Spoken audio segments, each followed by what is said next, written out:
All right, everybody, welcome back to the Renowned Leadership Podcast, where we bring you insights and conversations with top experts in leadership, business, entrepreneurship, and personal development. Whether you're a new or seasoned leader, we're here to help you achieve your goals and reach your full potential. Now, before we get started, I want to bring you to one of our latest resources. If you're retiring from the military and stepping into the corporate world, we have a resource that helps you prepare to start your new corporate career and make the transition smoother. Our specially designed checklist for military veterans is available for download on our website, renownedleadership.com. So make sure you take advantage of this tool to ensure your successful transition into your new role. In addition, we're also really excited to announce our partnership with the Career Winner Circle, or CWC. They have a roster of top-notch executive coaches and an amazing pool of resources for their clients. To learn more about CWC and how they can help you on your leadership journey, visit their website, careerwinnercircle.com. And if you're ready to take your leadership to the next level, take the next step in your journey, schedule a complimentary coaching consultation with us or me at renownedleadership.com. We're here to help you achieve your goals and take your leadership to the next level. So welcome back, everybody, to the journey of the workplace hero, from average employee to outstanding performer. This is a 10-episode podcast series that is specifically designed to just help you take your career to the next level and become a hero of your workplace. If you're ready to break away from the crowd and become a standout performer in your workplace, this series is 100% for you.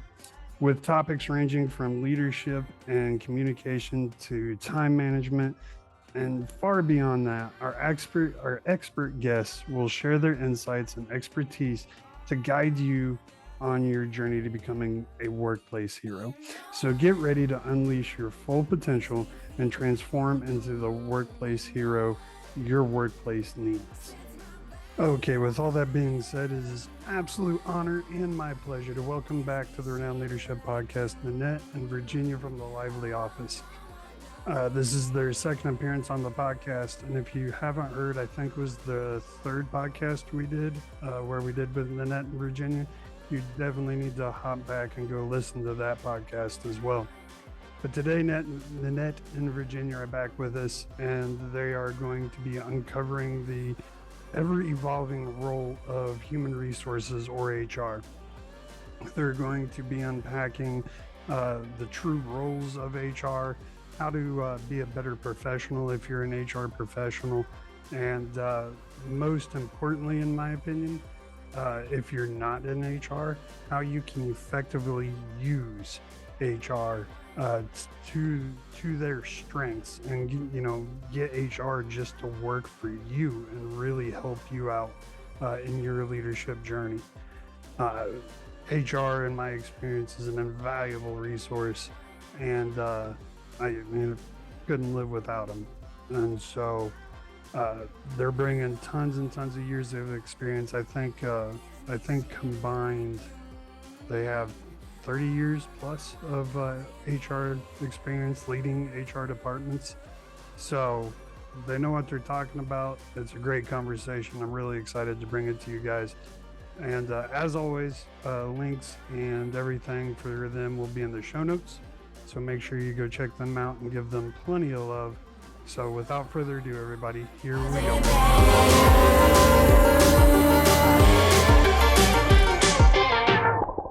All right, everybody, welcome back to the Renowned Leadership Podcast. And I got to be honest with everybody, I didn't get home until like 2:30 this morning from Fort Lauderdale, Florida. So I'm so blessed to have Nanette and Virginia here today, because they have a massive amount of energy and I don't have to bring it as hard. So welcome, Nanette and Virginia. Thank you so much for being here with me today. Thank you. Yeah, we're so happy to be here. So most of you know, Nanette and Virginia have been on here on my show a or just once actually.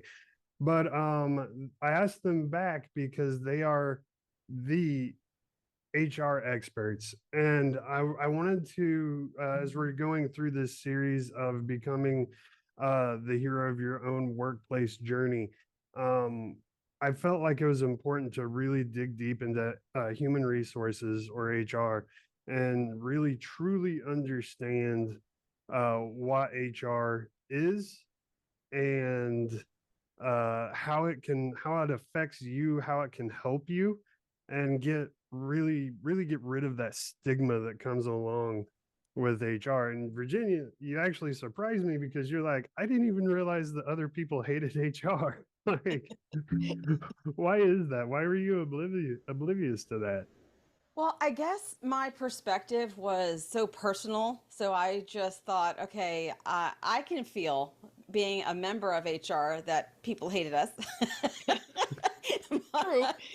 but I understood why they hated us too, because we're like this enforcer of company policies, and there's this mixed perception that HR is like supposed to be there like for the people. They are there for the people per se, but I think people look at HR almost kind of, I guess for lack of a better word, like a non-paid union protection. And that's not what HR is. HR is there to do a combination of protecting the employee and the company by balancing these policies. And then there's all these additional things that come on the plate of an HR person. So I thought, from our perspective, we've had negative experiences, but our HR is in government. So, I mean, that's easy to do. Yeah. but private industry hating HR was a surprise to me. And I did some research and I was like, wow, Steven's right. People hate HR. So in your research, what did you find was the biggest cause of people hating HR? Was it pretty much what you said, just Well, the what it enforcer appeared to part, be, or excuse me, I think it was there's, again, it's the perception of what HR is there for. And then there's a lot of lack of empathy during like pivotal moments. Like when you're laying off employees or you're firing employees, HR takes this, it's like the method of informing them. HR, I think, excuse me for that, can work on that. Oh, that's cute. It sounds like a frog. Well, and I also believe it's because HR doesn't have the relationship with the employees that the leaders and the managers do. But sometimes HR is given those tasks to fire the employees, hire the employees, do the promotions, do the engagement per se, do the celebrations of their successes as far as their milestones, like their years or their miles or whatever. And it's really a non-personal relationship. HR is more like a functioning body, I guess, is, I don't know how to say it any other way. So, and I think what we learned, when me and Virginia discussed the outside, world other than the government, is most people have the perception that it's for the people, and then when they find out after an experience that it's really for the company, I think that's where the negative comes from. but shouldn't it be a balance in the net? Like, because I mean, HR, I don't think, in my opinion, and again, I'm not an HR expert, but in my opinion, it should be a balance. HR should be for the people while maintaining that company focus. If that does that make sense?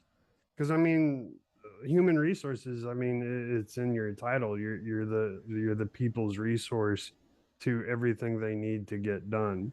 So am I wrong in that mindset? I'll answer that. No, I don't believe you're wrong in that mindset. I believe it's in the execution where the problem lies. And like I mentioned before, I think it's because, I went into HR. I was in management for a long time, but I literally went into HR to help people because I knew what it was like in management role, and I wanted to be able to help those managers and those employees. But once I got there, I realized that there was so much policy and so much red tape that I found myself more dancing around all that and unable, hitting blockades on being able to help people the way I thought I was. Now, I know Virginia was there a lot longer than I was, and so it was kind of and we were so focused on those processes, and it was so in depth that for me, we really didn't have the time or we just didn't have the time to give back to what the employees what we wanted to, because we were so overwhelmed with all those policies. Now, Virginia, what was your take on that? Well, when I got invited to HR, as at first it was like a temporary detail, and I immediately knew I needed to be here from based on the phone calls and the help that people needed and the help I needed. I'm like, I was also in management for most of my career, and I didn't get the support I needed from HR. So I thought, I'm going to go in there and I'm going to make a change, right? I'm going to do it different. And I spent my time actually becoming so expert at the policies that I found ways to go around them to support the field and the industry. And that's so different than, say, like private industry. Like the way we do things in HR is, I think, is like what Nanette's saying about the execution. That was the struggle. So we took a more personal approach because we understood the value of that relationship and building relationships. But I think a lot of organizations hire people from HR because they've had the experience, or they went through training or a formal education in HR. And those things are wonderful. But what you have to know is how to influence people. How do you influence people when you're in a role of HR? Because that makes like a huge difference, because you're taking, like, if the newest situation, and I hope I'm not going off topic here, is there is recently in the last week, have you heard about Andy Owen? She's the CEO of like Miller Knowles, that furniture company. They do their, I think it's called it's like really high end office furniture. They're like $2,000 for a chair. I think it's called Herman Miller or something. I might be saying it wrong.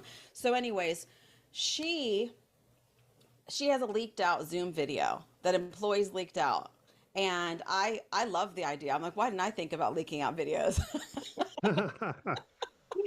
Great idea. So she is going into these people and talking to them about why they didn't get these bonuses. Okay, they didn't get these bonuses, and oh, you need to stop focusing on that. And then she starts going like on and on about these bonuses. Meanwhile, they're a publicly traded company. Her salary information is public. You didn't give any of your employees a bonus this past year when everything is so expensive, and you got your highest bonus ever. You got $6 million bonus. Wow. And then on a Zoom meeting, you go off on your people and tell them that their job is to focus on the $26 million that they need to be making. Like that kind of attitude, even though she's the CEO, that's where HR is fed from. So, like, this is her attitude. HR is fed with that. So, if something comes to that HR plate, those HR employees are going to push her agenda because she's a boss, right? So, they're Right. not going to be empathetic to the fact that you didn't get a bonus. They're going to be focused on the fact that you need to work harder, and or that kind of situation. And that wasn't the only thing. I went back and looked at all these other videos about Sears firing their employees on a Zoom meeting after just hiring them, 3 weeks of full training, and then they put them on a call being like, hi, you're fired. But they knew it because all of a sudden they tried to log in to go to work and they lost all their access. Like, what kind of, who does that? Imagine you're just logging in and all of a sudden you're like, I can't log in. And then when you ask HR about it, they're like, well, it's just the process. It's not me. And Yeah. that's like, Yeah. I guess that's the problem. You're absolutely right. That is horrible. And, I honest to God hope it's a joke.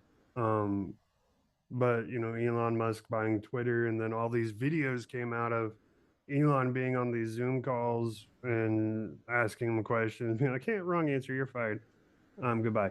And I hope, because it was done kind of in a joking way, so I hope that's a joke. I hope that wasn't real and that's actually how he was firing people. because I don't care how much money you're worth. I don't care how many companies you own. That's not how you treat people. And I had respect for Elon for all his accomplishments, but if that's how you're going to treat people, whether you agree with their political or agree with their policy, I don't care. Like when you're that level of a human being, you're a leader no matter what, and you need to always carry yourself with the air of I can't act like a total d-bag because everyone is looking at me. And if everyone sees me act this way, then I'm sending the message it's okay for them to act this way. Because I'm sorry, the 1950s mom answer of it's okay for me, but it's not okay for you, little Johnny. That's the wrong answer. That's bad leadership all the way around. And like I said, I sincerely hope that's a joke. I don't know, but do you guys are you familiar with those videos? Do you know what I'm talking about? No, but I have a whole different perspective on that. I feel like that's I mean, because it's such a war zone in there going Mm-hmm. in, I feel like it's very interesting to watch because I do know that his employees were literally trying to take him down from the inside. So it's a whole nother, I mean, I don't believe that he stepped up to the challenge in that, but I mean it's a whole different ball game, I think, and then we can learn from that. I don't think it's your typical situation because it was such The hot button issue. a Hostile. hot button, and literally the Yeah, employees on the inside were trying to undermine him from the minute he stepped in the door. So I don't know right, that I would do it any better. I mean, so I don't know that I don't know how I would treat in that situation, but it's got to be a very hard position to be put in. But you're right. It is interesting to watch what goes on down there because he's also one of the people that says that his employees should come back to work. And there's a lot of controversy behind that as well. So, that his yeah. employees should come back to work. That his As employees in, should, yeah, no more remote. No more okay, remote okay, work. But he also, if you looked at the one of the most recent things in the last couple weeks was that he got rid of 80% of his workforce, but they're still being productive, and they're being more productive now than they ever were. So mm-hmm. I guess is what he's saying is we had 80% too many people that we were just spilling out money. Now my shareholders are making more money. Now they're happier. So like Right, that's a whole because it's publicly traded, that's a whole nother ball game. But it still comes back to HR because who's going to want to work for that company now being handled that way? I don't know. It's right, interesting. Well, the question is how would he handle things and how would they handle things under a normal circumstance? Yeah. That's an abnormal circumstance. So it's almost unfair to form an opinion on, because I did see some of those videos about Twitter and being fired and being removed. I saw one, and I have to be honest, the one I particularly saw, I thought that employee was a whiner, for lack of a better word. I'm like, you're a whiner, here's your pacifier. And maybe that's my, my Gen X showing. I'm like, seriously, man, like, you have to understand, and maybe it's because I try to understand the perspective of a company. Company doesn't exist just to make you rich and pay off your bills. It's like a combination. You do for me, I do for you. It's like we have each other's back, and you have to care about the organization's success so that you in turn also get the rewards of their success. That's the way companies need to be built in that situation, where that's why I thought it was interesting about this Andy Owen. It's like she got her highest bonus ever, and she gives no bonus to her employees, knowing the state of the economy, knowing she could have done something different. She could have done mm-hmm. something different, and she had a choice there to turn around and like say, okay, you know what, you guys didn't get a bonus. I'm going to fix this, and these are the things that I need in return. So that would have been a way to handle it rather than threatening from the throne. And then HR backed her in that. They just did. Right, Well, and that's such a good point. I'm sorry, Nanette. Go ahead. I mean, I'm just saying too. There's also leaders that would and I've been in those situations before, would give back to their employees that bonus in some way or shape or form. She didn't have to accept that bonus. She could have said, distribute it to my employees equally. And then she could have gone into that meeting and said, this is what I did instead. And what do you think that would have done for her employees? What would you think that would have done to the morale of that office? I mean, it seems, I mean, so there's so many examples of leadership and so many ways to handle it, but to take a bonus and then go yell at your employees about how they need to do better, they're never going to have a great work culture. It's impossible. Yeah, she's systematically just destroyed any ounce of good work culture that that company had within its organization.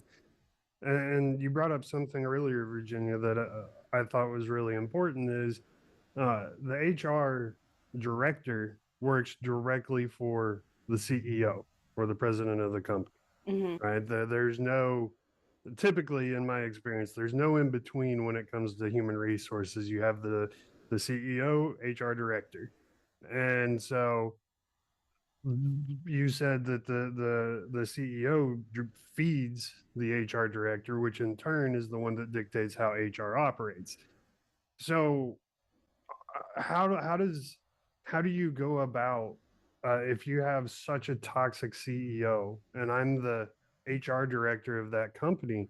How would I one identify that like, whoa, I need to do something about this? And two, what in the world could I, as the HR director, possibly do to try to save the culture? Well, I'll say this much. You cannot be in that seat and be a yes man. You have got to practice your ability to influence and have discussions that might create conflict. And you really have to understand that CEO and where they come from. Because I had the opportunity, I can't wait for I'm going to this. tread lightly here because I have an NDA. I had an opportunity of being an HR director and worked when they first initially set it up. I actually had me reporting to the attorney, and then that changed. And I think some companies do it that way, to the attorney and then go that route. And then I switched over to the CEO, and you really have to have build an amazing relationship with that person. You have to be able to talk to this person and not be afraid to say, hey, listen, we need damage control after that Zoom video, in Andy Owen's case. Do you realize what you've done? And then you're going to have to be able to influence that person and have those candid conversations without pointing blame to redirect them. Because if you just take orders, you're destroying that company. And that's Mm. just it. And that's actually what happens. That's why I think there is a negative stigma in HR, because they just do what the master says. And I know that sounds terrible, but that's what happens. I was put in situations where I was instructed to that they wanted these certain things to happen. And then what I end up doing is that I go to the underlings of the CEO, the other people who work direct for them, and express my concern for the potential fallout of this decision. So then I get people on my team, and then we would group talk to him so that we could change a decision. So we could say, listen, if you do this, this is this. And I had to get the buy-in of my peers. So I think that's a method to do it. But I think a lot of times in organizations, people are looking out for themselves. They're selfish, and they're putting it on other people. I mean, a lot of the videos that I saw yesterday, I saw Williams Sonoma firing seasonal workers the way they did it, which was so rough. And then Sears video and the way they fired them just over Zoom, and the lack of empathy. Like, I could look at the Zoom picture and literally be like, I don't know these people. I'm like, that person's HR. I could just see it by their face because it's just that perfect little person, doing this and having the fake, and I'm like, what is that? What's that body language? You guys are, and then everyone deflecting responsibility, saying that it's not their choice, that they were told to do this, they were told to do that. When I was let go, toward the end of my organization, before I retired, I chose retirement. But I'm stuttering now. You're going to have to really edit this out. You're we, fine. we did a reduction in force. And in this reduction in force, I was accepting the reduction in force. I had thought that my time had run out with this organization. I had outgrown it. I wanted to take the reduction in force, and I knew I was going to get a severance. And I did all the due diligence for months and months and months to make sure that I was going to get a severance. And at the last minute, literally Friday was my last day, Wednesday afternoon, I get this letter that basically was telling me I'm forcing you into this job, not letting me go. And I was willing to go. I was like, okay, I'll leave. I'm going to force you into this job, and if you don't take this job, you are going to lose your severance. So in my full belief, and still to this day, the only purpose of that letter was to take away the money that they owed me from the organization. And when I had this conversation with the HR manager, this HR manager who signed this letter is acting like they have no control. Like they have no control. But the letter's in your name. And then I kept moving up the organization to the highest level, and they're all like, oh, well, she has control. And then this feeling that they really felt like I can't make a decision. I'm not really allowed to make a decision. So they're just figureheads. And I thought about that most of the day yesterday, that's the shame.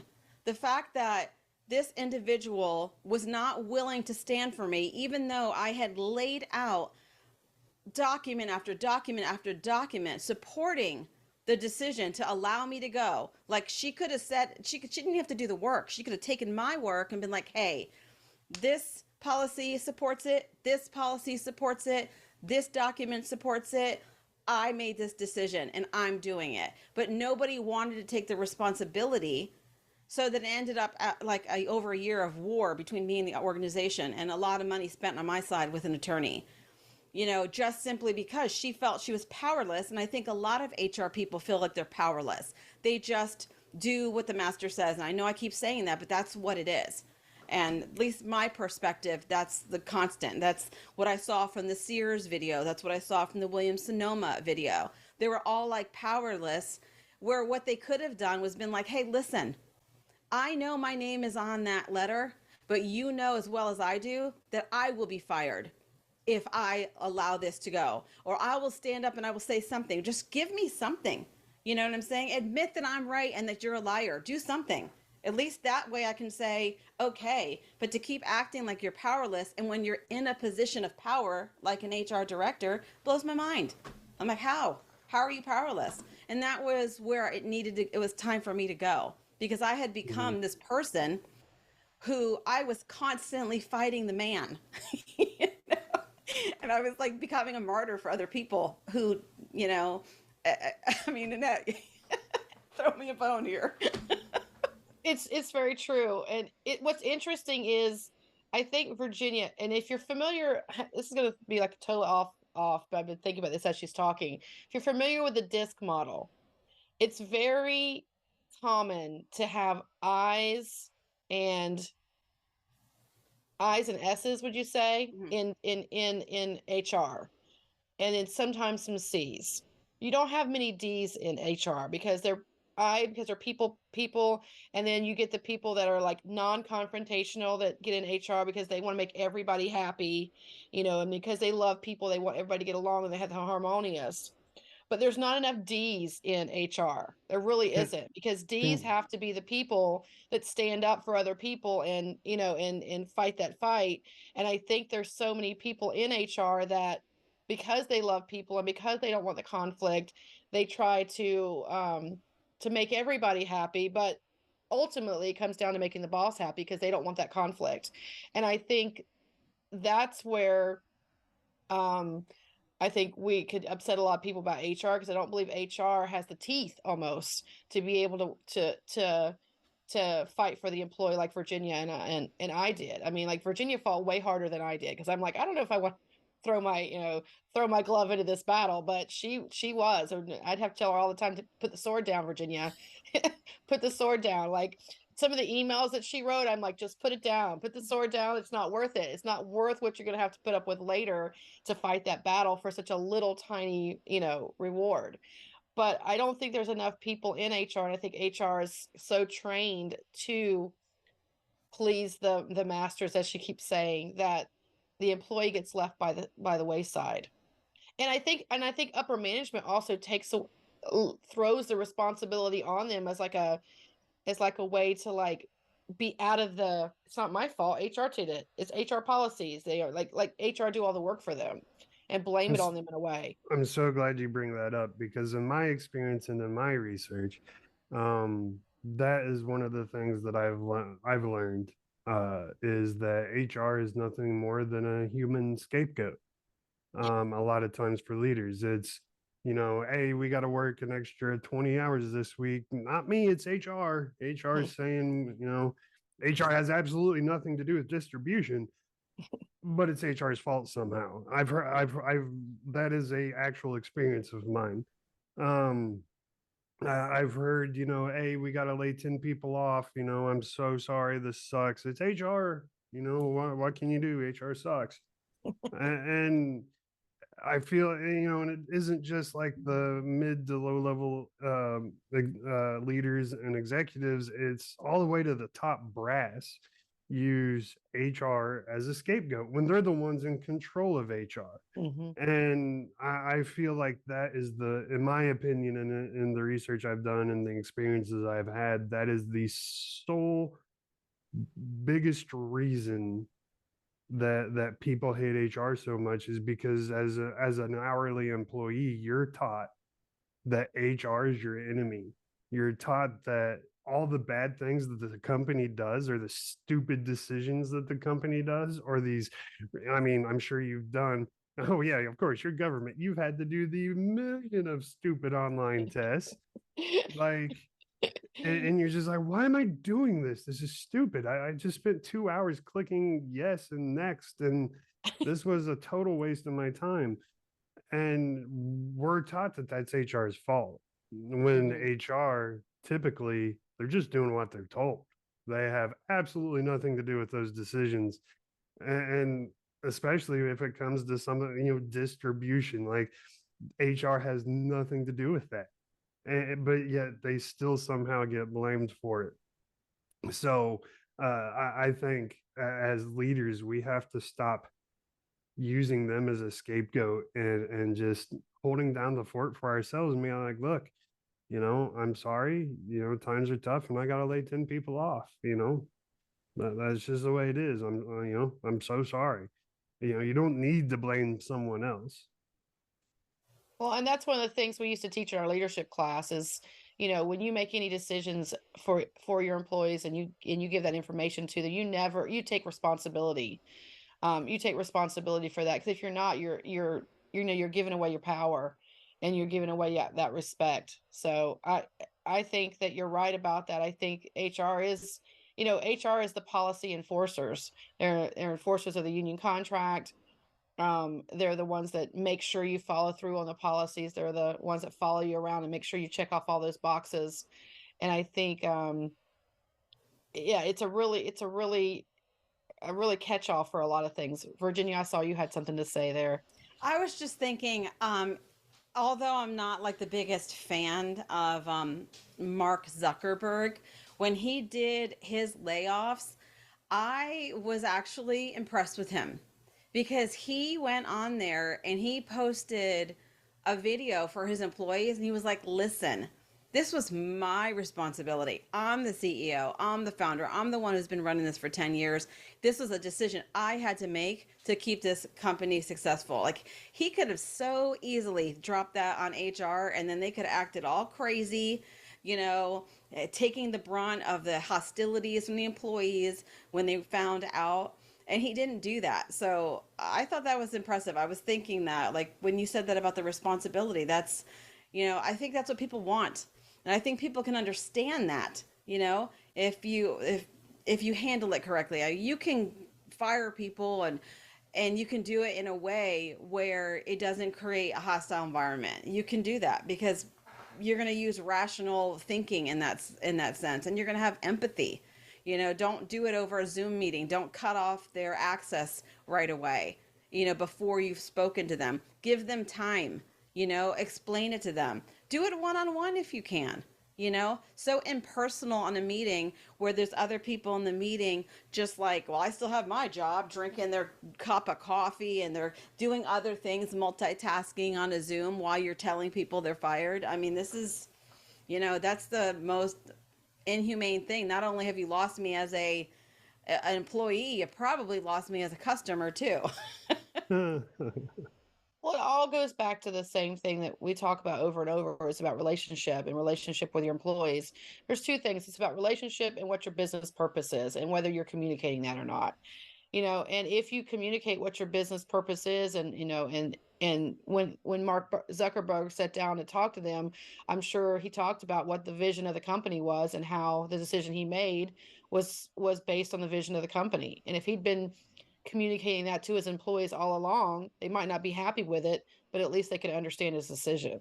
So I think there's a lot of managers and leaders out there that don't do that. They don't. It's such a, they give their employees, they treat them almost like they're stupid, and don't include them in those choices, and teach them like tools instead of like people. I agree completely. And to me, anytime you work with me or listen to me talk for 10 seconds, you're going to hear me say the words personal accountability at least probably 100 times, because that's my biggest thing, is personal accountability. And that's one of the hardest lessons I had to learn. And to this day, I still hate the Army for that lesson, because it sucked. But it was a lesson I needed to learn, and I'm glad I learned it.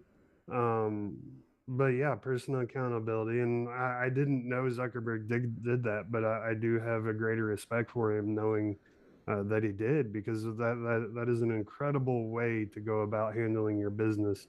Is just to start it up with like, hey guys, I'm the one responsible.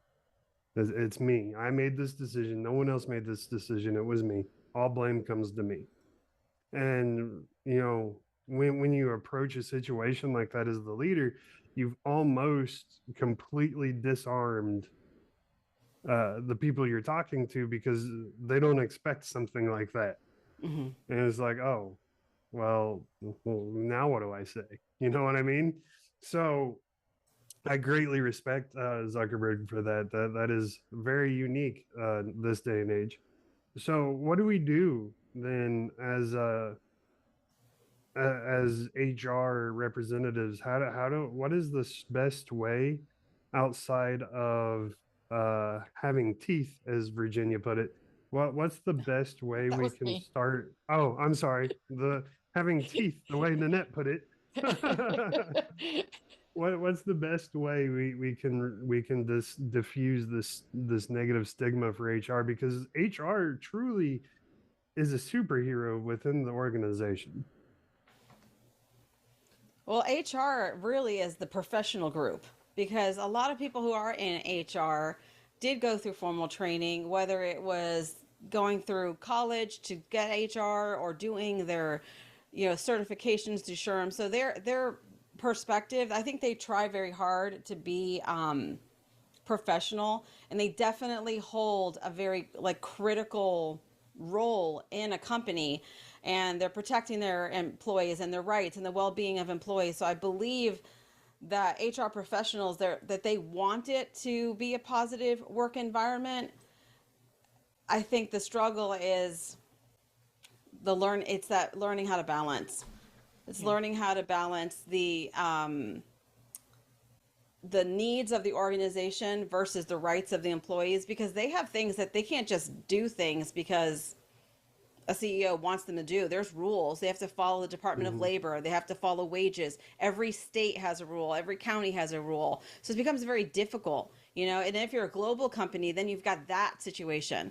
There's some companies that have global employees, and then on a specific day, like I want to say in China, that I had some Chinese employees where we had to give them the week off. Like, it didn't matter whether it was a critical week or not. We had no choice, and I had to relay that information to HR, to the other operations and stuff. I'm like, listen, guys, I understand that you need these employees this week. You need to understand that there is a law that governs these employees. They cannot work this week. It is against the law in their country. So being that person, you have to be that voice for the organization to protect it from itself too, because the expectation, I don't think I would expect the operations managers and the CEO to know those things. They expect you to know those things. So the plethora of information that you have to have in an HR, I don't want anyone listening to this podcast thinking that we're so anti-HR. To be in an HR takes like a lot of strength. What we're saying is that to be in HR takes a lot of strength in both directions. Like you have to protect the policies, but you need to take care of the people, and then you also need to take care of the company, and you need to figure out how to do that, and that is basically by mastering your skill of communicating. And that's usually where the struggle is for all humans. Isn't that like a fundamental issue, that instead of listening to hear and to solve, you're listening to reply? And I think that's where things get hairy, you know? So let me ask you that same question then, Nanette, but let me ask it to you in a different way. I just graduated from college and I'm heading to, heading to my first HR job. As the seasoned HR professional you are, you give me your top three pieces of advice for a successful career. What would that be? Oh, wow. This is more of a Virginia question. She's got more experience in HR. But if I was to be coming straight out of college and my job was to be in HR, and knowing what I know after the 5 years that I was there, I would say that you would have to focus every day on balancing between employees, policy, and leadership, because I believe that's where the struggle is the balance. And also I'd have to believe that you need to sharpen your skills in conflict management and not be scared of it. If you're scared of conflict, then you do whatever you can to overcome that fear of conflict, because you need to be able to influence people, and you need to be able to be told no, and be able to be in a situation like Virginia talked about earlier, where you're telling the CEO of a company that this is not the best idea, and be able to communicate that without being fearful that you may lose your job because he's angry, and be able to do, and I don't believe that that's always the fear, that if we tell somebody what they don't want to hear, that something bad's going to happen. So you have to, whatever you can do to overcome that fear of being able to tell people what they don't want to hear. So that would be, and one more thing, because you said three. The other thing would be, I think you truly have to understand what the vision of the company is, and make sure that the vision of the company is clear, and that's the company you want to work for. Because I believe sometimes we get into companies that don't have a clear vision of what their goal is. It's just about making money, and they don't have it laid out. They're not great communicators. So when you get into that environment, it's not going to be a good environment to work in, because they obviously don't have a good work culture. So I would guess that would be the things that I would say. And I know Virginia's going to add a lot more to that, because she did have an HR job in the outside world other than government. So she's got a totally different perspective than I do. She's just sitting there smiling. Go ahead, I Virginia. am. I'm thinking. You had said something, and I was like, "Oh, that's a whole new topic right there." And then I had ADD, and I should have wrote it down. What was? Say your last point again, Nanette. Something. Well, You I had said in your last point. conflict management, not being fearful of being in conflict. And the first one was, I can't Oh even no, remember. that was it. It was That was it, because I saw your face. the vision. Yes, it was the The vision. vision of the company. I think people get attach themselves to policies to avoid the responsibility, the self responsibility, like you were talking about, Stephen. So I think in HR, one of the things I would tell them was, yes, we have these policies, but don't forget the vision. That's what it was. And then that's where the conflict is going to be created, because I think people tend to draw to policies and run to them and try to enforce them, and then sometimes they don't realize it's to the detriment of the company. It's to the detriment. You can't enforce a policy to the detriment and opposing the goal of the organization. So if everyone in your organization was focused on the mission, what's the mission, then they and we're given the autonomy to sort of like decipher the policies so that they can still be toward the goal. That's what you have to educate your people on. HR needs to be the master of it, and then everybody else needs to be trained on that. And just a small example, and because it just happened recently, is I went to Hobby Lobby recently. And I had a very weird experience. I love Hobby Lobby. Like, I'm all about Hobby Lobby. But these employees in the front, these cashiers in the front, were so focused on this idea of a policy that they were so aggressive toward me, toward my husband, and to another customer who had an issue, rather than understanding that the goal of Hobby Lobby is to sell these products, right? Because none of these things are needs. This is not eggs. This is not food. This is extra money. Do you know what I'm saying? In an economy where people are holding tight to their money, you're lucky people are walking in that door, Hobby Lobby. And that's because they're walking in that door. You have a paycheck, ma'am. So when a person came in with an online order complaint, the employee immediately deflected. Immediately was like, "Oh, that's corporate. That's da da da da." Like, wasn't even going to help this person, you know. And I thought, man, I don't work for Hobby Lobby, but I want to pull you aside. Let me discuss with you what you're doing wrong here, employee. And the manager was right there and didn't fix it. So right there, Hobby Lobby has something broken because they don't know the goal. The goal isn't to enforce policies to annoy your customers. The goal is to make them happy so they spend their money buying your needless crafts. So that's what the goal is, right? I mean, that's my assumption. I don't know what their mission statement is, but that's how it feels like for me. So how she could have turned that around. How she could have been like, "Oh man, let me see what did you order? Just pay attention to me. Just let me see your online order. Okay, let me look at this." Well, you know what?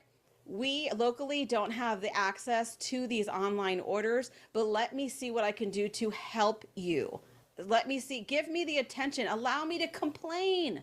You are representing the company. I don't care if it's corporate or if it's the local store.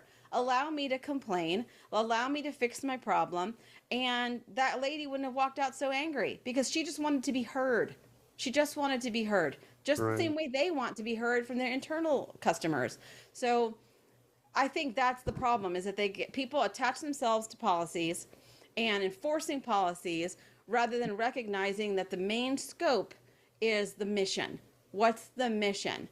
And I think that there needs an entire revamping of the way we train employees, the way we teach employees. I think that we need to do things the way Chick-fil-A does it. Chick-fil-A is on it, man. Yeah, I mean, I have the smallest little complaint about Chick-fil-A, and they give me all these extra Chick-fil-A points, and then for no reason at all, like a corporate person didn't know a local person did it, and then the corporate gives me some extra Chick-fil-A points. I mean, I got free chicken for a year. That's such a good point, Virginia. And that actually goes back to what I was talking about with the military teaching me personal accountability. In that, just an example, I'm in the Army. I have a soldier, I'm a mid-level leader. I have a soldier that gets a DUI. As that soldier's leader, I am held responsible for that soldier's actions. Am I responsible for that soldier getting a DUI? Absolutely not. Does the Army expect me to be, watching that soldier 24/7 to prevent him from getting a DUI? Absolutely not. And so my biggest complaint with the Army was, how is this my fault? Why am I in trouble when I can't control this situation? And that's almost exactly what you were just talking about, Virginia, with that hourly employee for Hobby Lobby. Is their viewpoint was the exact same as mine. There's nothing I can do about this. So why am I being held accountable? What the Army ultimately taught me was, it's not about what is actually you're a representative of this.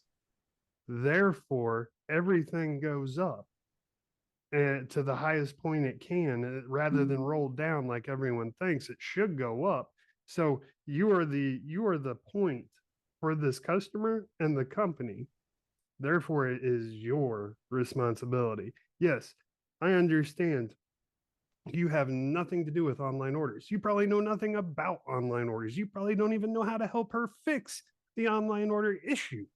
But that doesn't matter because you are still the responsible party.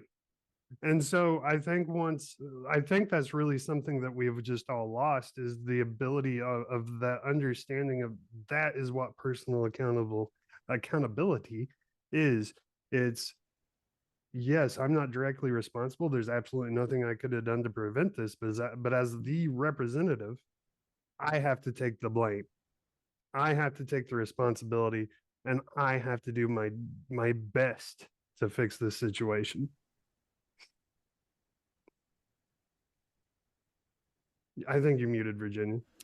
It's just that I agree. I agree. It's a lost art. You know, it's a lost art, and I learned that really when I was young, and I have to kind of give credit to the couple of companies. They may not still be doing this, but when I was younger, when I was younger, I kind of got that training, that idea of like, you just don't say no to the customer. Well, I worked for Disney and also working for Carnival Cruise Lines. They kind of put that and kind of instilled that customer service concept into you in a way of taking personal responsibility, but also being a middle kid. I take surf, that's how I got my attention, right? I was like, I'm gonna be the good one. I'm gonna be the one who does it. Like, oh, these are the rules. I'm gonna follow the rules and go a higher level standards. It's it was a lot to do with the individual, but I do believe those are things that can be taught. You just have to refocus your ideas. You don't feel like the victim in the situation.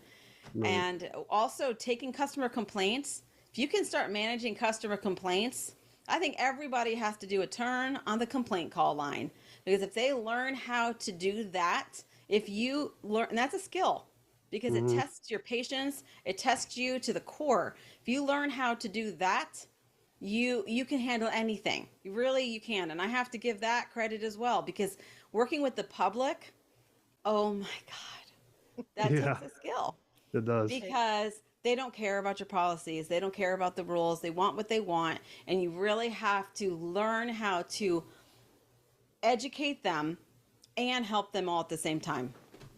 Absolutely. So we're running out of time, and I want to get this last question in, and either one of you can answer it. Both of you can answer it. I don't care. Um, as an employee, how should I be trying to work with HR to get the most out of HR for myself as an hourly employee, as a leader, especially as a leader. Let's make it a leader. As a leader, how should I be working with HR to maximize my effectiveness with my team, within the company, to get the most influence that I can out of what I'm trying to do? Does that question make sense? Yeah, and I'll answer that first, and Virginia can go further. So for me, being a leader in my company and then going to HR, um, I learned very quickly before I was even there that, you know, HR is a support for you. They support you with payroll deductions and policy and labor contracts. And it's amazing to me how many leaders in our organization treated HR like absolute, for lack of a better word, crap. Like they treated them like lowly, menial slaves, basically, that were to do their work. And I think as a leader in your organization, the best thing you can do is treat them as your biggest resource and make them feel valued. Because as an HR person, I wanted to help those leaders that had a respect for me. And I didn't want to help the ones that treated me like crap. I mean, that's just human nature, right? But I wanted to, because they had no respect for what you went for. They blamed everything on you.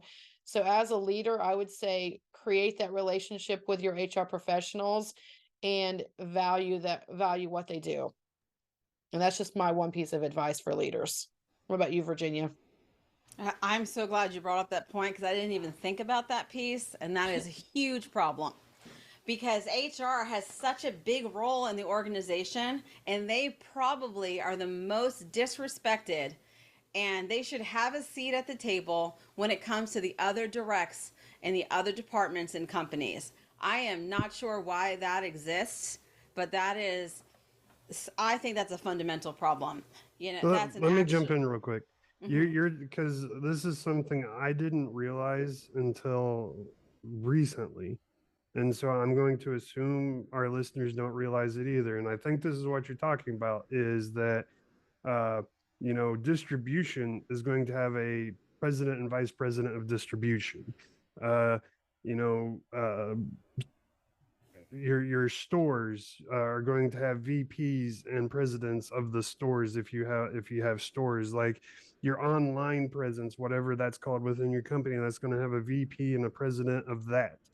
You're going to have a president of operations, a president of this, a president of that.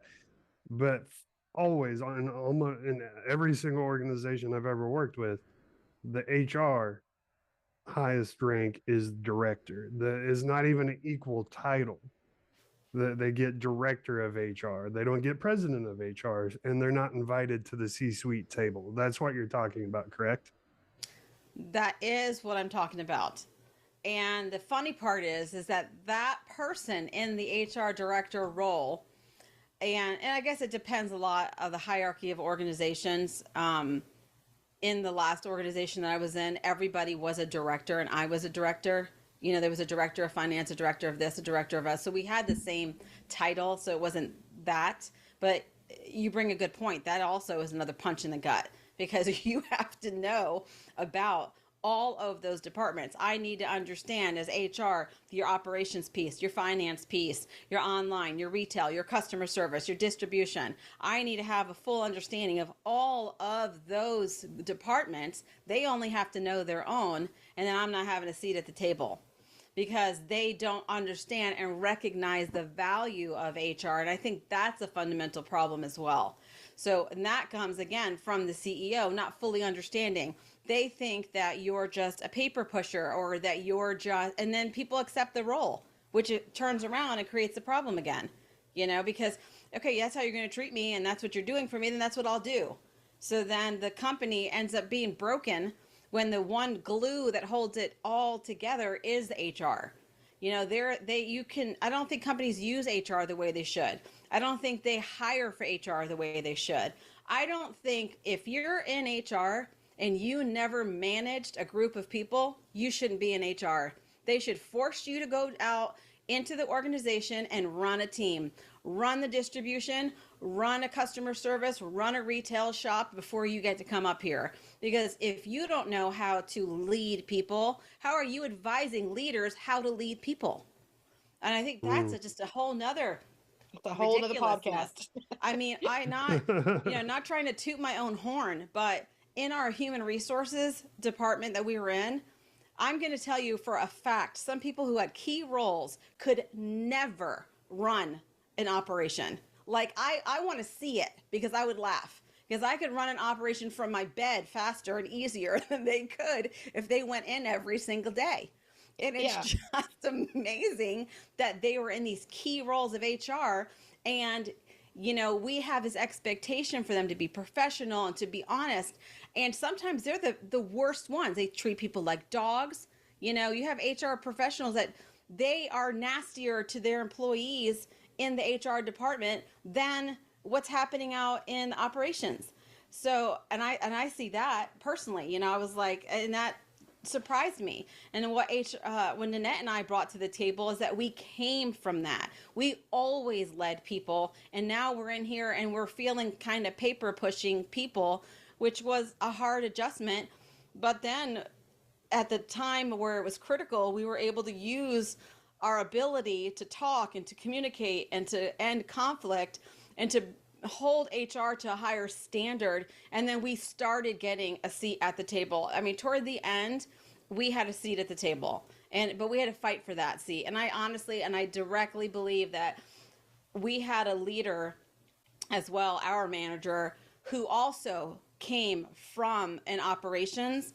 And when he came into the department, he changed it. Like, he changed it, and then that's when we were at our absolute most amazing, because he didn't come up through college, first day HR, not knowing how to even say no to an employee. So Right. Yeah, That's such and a good that's point. Go ahead. yeah. Well, and that's one of the things that me and Virginia upset people in HR sometimes, because you don't realize how the HR separates themselves so much from operations and managing people and all that you really don't have a good grip. I mean, HR is who's in charge of training our employees, and they've never even done the job. So, I mean, when you let HR be in charge in our situation, HR was the one that was training managers and supervisors, and they had never been a manager or supervisor. And that was one of the things that me and Virginia had a big heart for, was training supervisors, and we got that opportunity, and it fundamentally changed parts of the organization in our area, because you didn't have somebody just reading out of a book that had never experienced it. So I think that's we could do a whole other podcast on training in HR and what their experience should be. And I think that's one of the reasons that they don't get as much respect. I mean, it's a bad thing, but because because leaders don't feel like HR understands where they're coming from. Mm-hmm. So, like Virginia said, just having an HR professional go out and run a team where they can understand where the other side is coming from would make a big difference in any company or any organization. I agree 100%. And you know me, I like to relate everything to the military. But when you look at all the military special operations groups, whether it's the SEALs, Special Forces, um, the Marine Raiders, the Army Rangers, whatever you're looking at, any any of those groups or teams, every single soldier in that team is trained for the person next to them's job. So everybody has some level of knowledge on how to work the communication equipment. They're not experts by any stretch of the imagination, and they're probably just knowledgeable enough to be dangerous. But they still have some sort of clue, some sort of understanding what is going in to the work that this team member is doing. What that does is, one, if something happens to that team member, then they're able to pick up the slack. And two, they have a better understanding of when that team member needs help doing his job, they are able to assist him because they're knowledgeable, not expert, but knowledgeable in what's going on. And I think that is one of the key components that makes these high operation teams successful, is that everyone knows everyone else's job to an extent. And I think you're absolutely right. If every single leader in an organization had to go work in HR for 6 months and learn what goes into running the HR department of a company, especially a large corporation, then they're going to go back to their teams with a better equipped skill set, and they're going to be able to assist HR when it comes to doing HRE things within their teams, and vice versa. HR is going to have a good relationship with this team leader, and they're going to be able to communicate back and forth. And then ultimately, this is going to create a culture within your team that is fire, because this team is going to feel well taken care of. Because when you have a good HR and a good leader, there's nothing better in the world to work for, in my opinion, than that. So what do you guys think about that? My Well, army analogy. I love the army analogy, because that is so true. I mean, I'll never forget. I used to complain to Virginia all the time about some of the leaders in our organization, because I felt like I came from a management and leadership, and I was in HR, and now I was being treated like an over what I used to always say, an over knowledgeable secretary. Yeah. Because that's literally what they treated HR like we were secretaries, that they would just bark orders at us on what they needed done, and we would just supposed to just jump through hoops and make it happen for them. And it was just it was really a struggle for me. Virginia heard me complain about that all the time. Like, I'm like, we have the same goal in mind. I want to get you the employees. I want to get you what you need, but you can't just bark orders at me and not do your part, because they would want me to do their part. Like I was yeah. So I mean, so and them having an understanding of what our job was would have helped a great deal. I mean, It would have. And then just another thing I know in government, there might not be a lot of leeway with policies, but in private industry, if policies are interfering with the mission, you need to readjust your policies. That's just it. Because I do believe that there has to be a method of changing them where they don't impede the goal of the organization as much as they do in government. Because, like, that's a whole nother topic as well. The institutions, these institutions of government, they have policies that literally shoot themselves in the foot. They literally harm yourself. You're harming yourself with this ignorant policy. And a lot of times I recognize that it's because somebody on the higher level who just got hired in and has worked for an organization for a year or 2 years are making policies, not having a full understanding of these large, like, other pieces of the puzzle. So, maybe that's hard to do in governmental situations, but in private industry, come on, don't let a policy that's not a law interfere with the goal of your company, because what does that serve? Who is that serving? Right. Well, Virginia and the net, we're going to wrap this up because we're out of time.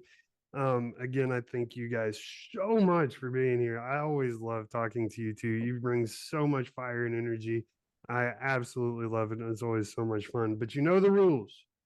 Before we leave, each guest on the Renowned Leadership Podcast has to give me a final piece of last minute wisdom. So, Virginia, you're up first. What is your final piece of wisdom to give? Last time. Well, you were on my screen, so you're the first this time too. Okay. A piece of advice. Tell me, what's the parameters? No parameters. Just you have a person in front of you with a mind full of mush that you're getting to help shape. What are you going to, the first thing you pour into that mind full of mush? Are they an employee or an HR professional? There is no rule. Just give me okay. the piece See, of we're wisdom. policy people. Can you tell? What is my first? Oh man, I wish I had remembered that this was the thing for you, because, like, I'm drawing a blank. Give me an opportunity. My first thing would maybe don't take yourself so seriously. Don't take yourself so seriously, because the things that you're saying in yourself and the 99% of the things that you're imagining are going to go wrong are probably not going to go wrong. So go ahead and just stop taking yourself so seriously. I like that. I like that a lot. Nanette. Wow, that's hard to follow that one up. Okay, so and I'm a rule follower too. So let's see. For me, I would say remember that everything comes down to relationships, and everybody has a different way of viewing things. So when I know that I used to get really uptight and upset when things didn't go the way I thought they should go, because I had these preset, I would say, rules in my head of what was right and what was wrong and what things should be. So I would just say, especially when you're trying to create relationships with employees or HR professionals or your leaders, just try to be open-minded to other perspectives and see where they're coming from. Because anytime you see where somebody else is coming from, it always helps you create a more lasting bond, and also helps you, like, reevaluate what your rules are in life. I love it. I love them both. Again, Nanette, Virginia from the Lively Office, thank you so much for being here. And I want, go ahead. I don't remember. I think it's Nanette. I think you're the one. Go ahead and tell us how we can get a hold of you, how we can find you, and what you have to offer us once we do get a hold of you. Yeah, she always throws this to me. You were right. You can find us on most social media platforms at The Lively Office. We also have our website at thelivelyoffice.com. And right now we're doing a free webinar for knowledge, skills, and abilities. So if you have KSAs that you're trying to make for your resume, we have a free KSA webinar, and you can find that at thelivelyoffice.com/KSA. Outstanding. Thank you so much, ladies. I love having you on, and we're definitely going to do it again in a few months. If you want to come back, we'll be here. Definitely. All right, everybody. Thank you so much for listening to this week's episode of the Renowned Leadership Podcast. We'll see you next week. And remember, lead like a champion.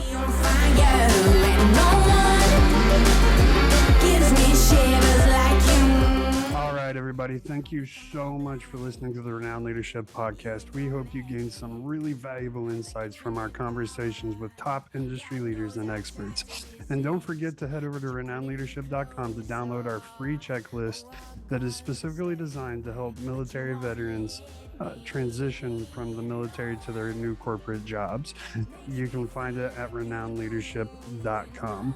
We're also so excited to announce our partnership with the Career Winners Circle, a top executive coaching company with incredible resources for their clients and top-notch coaches. You can learn more about them at careerwinnerscircle.com.